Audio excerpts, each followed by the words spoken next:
Hello everybody, this is Praxis with another knife review.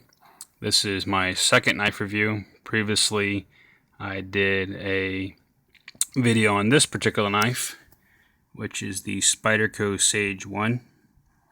As I said before, I've had this knife for about 4 to 5 years.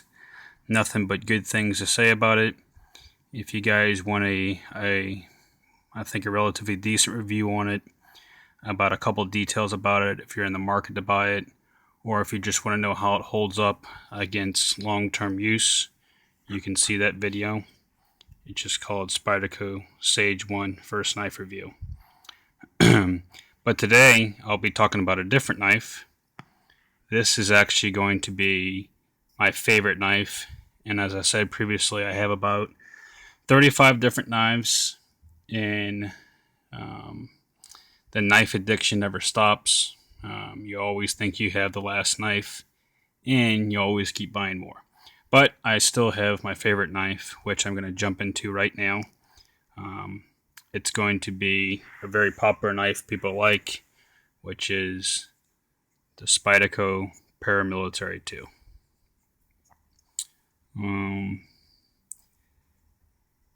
There actually is one thing I don't like about this knife that I'll probably eventually do, if it is possible, which is basically take that clip and put it on this knife. If I had that clip on this knife, it would pretty much be perfect. So I'm going to put this over here and start talking about the Paramilitary 2. I've had this knife for about three and a half years now. I got it for a birthday present for my wife. I think she paid about $110 to $120 off of Amazon. And I've always seen a lot of reviews on it on Blade forums and the EDC websites and, of course, YouTube. But I don't know, it just never really appealed to me. And then finally I saw one video, I can't remember what it was, but it just did it for me. And birthday was coming up, and that's what I wanted. So, a couple things about it. Go ahead and open it up. The blade shape is moving a little bit. I'm going to try and compare this knife to the Sage 1, which I reviewed. So, kind of a compare and contrast. But the blade shape of the Sage 1 is more of a leaf shape, I think. Where the Paramilitary 2, you start getting more into a sharp angle downward, followed by that belly. Not a very long belly, but a nice deep cutting belly. Would be awesome for skinning a deer, skinning some kind of game animal. But again, this thing slices just like the Sage 1, but I think it cuts even more just because of that nice blade shape. It's got very grippy GT handles, not overly grippy. This is called a compression lock, which I can't decide if this lock or an axis lock is my favorite, but this is the first knife I have a compression. Basically, you just press it to the left and unlocks it. Kind of like almost like an opposite liner lock. But that's a compression lock. As you can see on the inside, it does have steel liners. Very easy to close. Very easy to open with the spiral hole, of course. Pocket clip I already mentioned. Basic pocket clip. Tip up, tip down, left, right. All 4 ways to go on it. The lanyard hold is actually practical and useful. If you can see that as far as a comparison, it's got a nice hole for you to put a lanyard or some paracord or something in there. Not a huge fan of that, but to each his own. The blade is S30V. I love that stuff. This one, unlike the Sage 1, is made in USA, Golden, Colorado. Here's a CPM S30V.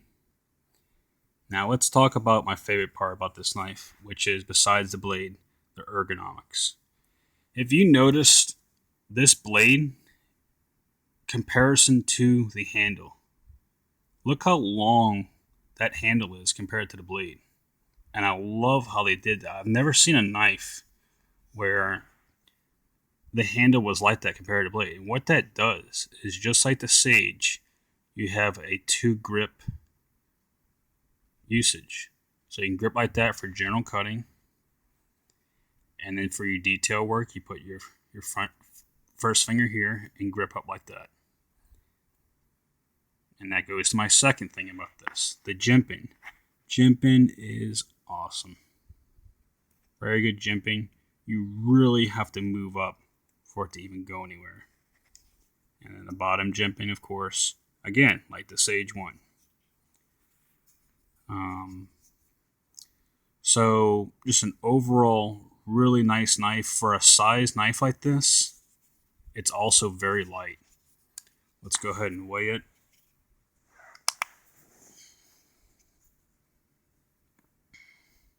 Give it a second.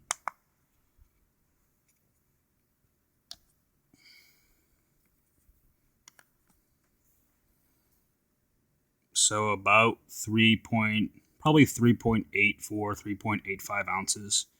Extremely light. And I love how they did that.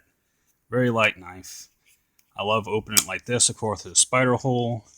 And then my favorite knife position, I love to learn this, was the first finger. Where you just put this finger in the front and just kind of flip it open. Solid lock with that compression lock. It is not going anywhere. Let me mention another thing. And I know there's tons of YouTube videos out there that talk about everything, and all the details, all the usual details, the blade steel, the material, the handles, jimping, everything. One thing a lot of videos don't mention, and it's something I don't hear about enough, is my pet peeve when I go buy a pocket knife. The number one thing I go look for, it's not the main thing, but it has to have it when I go buy a pocket knife, is going to be, I'm going to show it to you on both of them because all my knives had them. I've bought one knife really quickly. It was a Spyderco Endura with the wave opener in ZTP 189. I believe it's called the Super Steel. Love the knife. Use it for about a month, and I used it so much that I noticed it started having blade play. Well, when a knife has blade play, it's a very easy fix. You just go to that torque screw. I don't know if the torque screw is star, I forgot what you call it. And you just tighten it. Right there. And right there. And then bam, you're all good to go. Well, on some knives, if you notice them, what they do is they don't put a torque screw. They put a screw in there, but it's sealed at the end on both sides. This is perfect. But if it's sealed, how are you supposed to tighten it? Besides ship it back to the manufacturer or take the whole thing apart. So when that knife did that to me, I was so pissed off because I was basically stuck with blade play. So if you're in the market to buy a knife, this is just my methodology. Besides the actual look, the functionality, the practical aspect of the knife, the first thing I'm looking for is that screw. Is it a real screw that you can use? Some of the high-end knives use flat screws. You can use a flat screwdriver to tighten it, like some of the zero-tolerance knives or the Endura knives. But I don't care how you can screw it on. I just need to make sure it has that screw right there. That's what's important to me. So they're actually very similar knives. Of course, both of them are Spyderco's. But let's talk about the actual practical function of them. Like I said before in the previous video, the Sage is going to be more of a gentleman's knife. EDC, definitely. You work in an office, that's what I work in. Perfect for that. Pretty sheep friendly. But it's not going to be something that I'm going to just beat the hell out of. Survival situation, going hunting, going fishing, things like that. I'm definitely taking a different knife. Paramilitary too, I would take to do anything. I don't care if I was fishing, hunting, EDC, whatever. Now, it does have that more tactical look, so I wouldn't be flipping it out. You know, if you're at the mall and you have to cut some string or you have to open something, you don't want to whip something out like this.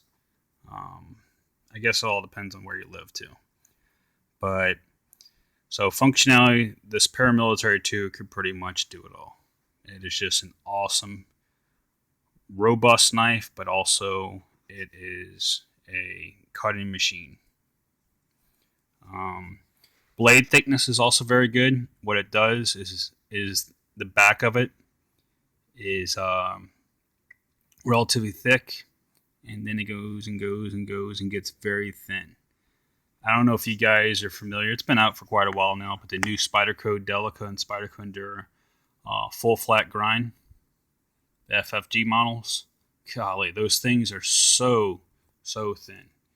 If you want to buy a new Spyderco Delica or a new Spyderco Endura, make sure you're familiar with the FFG blade, because compared to the previous saber blades I used to use, it is different.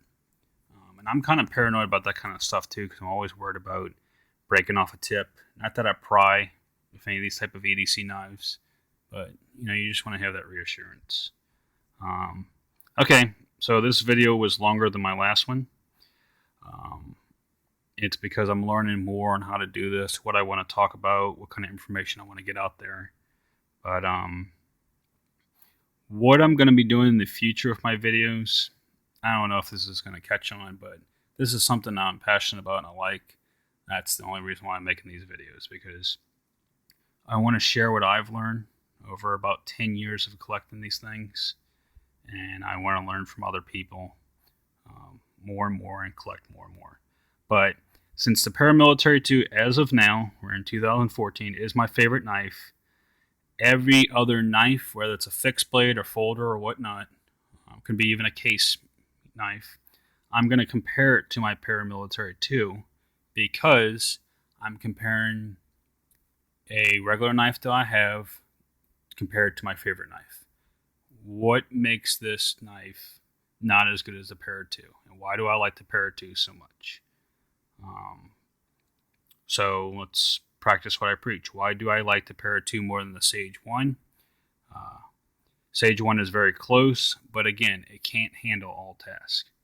Not to mention that it's such a nice looking knife, I wouldn't want to beat the hell out of this knife. The Para 2 is a cool looking knife, it's tactical, but I can't even destroy this thing. I can beat the hell out of this knife, clean it up, tighten the screws, sharpen it up, it's like new again. So the only reason why I like the Para 2 over the Sage 1, or why it's my favorite knife, is just because I can use it for so many more different uses. But okay, so that's everything for the Spyderco Para 2. If you're in the market for one, it's the coolest, best, strongest. Well, it's not my strongest knife, but it is the best knife for just overall EDC / basically anything to use knife. So I'm going to wrap it up. I'll be making some more videos in the future. I hope you guys like this video, and take care.